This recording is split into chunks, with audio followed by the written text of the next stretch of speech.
You know what? Like sort of mixed unit. Some parts I found were, a bit interesting. Some of them were a bit tedious and long and winded. Quite difficult. Well, as you led up to it, you didn't realise how hard it was. You thought, oh, this is stuff going into the exam. You didn't realise how much writing and development you had to put into it to get your marks, back, to get the, reap your reward. Hardest questions were ones where they were worded really weirdly, and you didn't really know what place it was. It wasn't sort of one question because they sort of differentiated. Obviously, ones that had a lot of marks, you had to really lay it out right, so you could get all the marks in the bag. However, I found the ones that were worded really weirdly and sort of tried to catch you out were the hardest ones.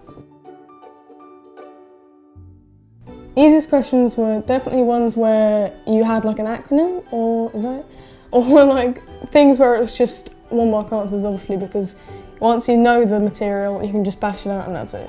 You know you're right, essentially. I looked for keywords in the questions and like analyse, provide detail. You gotta look at the question as like parts.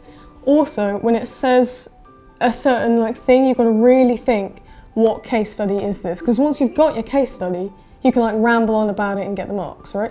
But if you don't know your case study, if you don't know which one, like it could be the magazine unit with Kerrang and Miz, or it could be about Suicide Squad or another film. And if you haven't got that film in your head, and if you don't know it, then you're not going to be able to write about it in detail.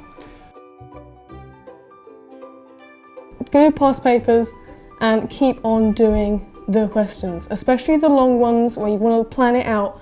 Like there's certain structure to it that you have to put in, otherwise you definitely will miss something. And you've got to know your case studies, and you've got to know the keywords to get in there to get the marks. Like the different theories and everything, you need to structure that out plainly and simply so the examiner can go, yeah, 20 marks.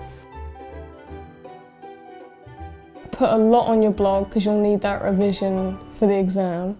I would say all through your units, try out different exam questions, ask for past papers, and really just go through them, give it to Miss, she'll mark it, give it back, do it again, do it as many times as you can.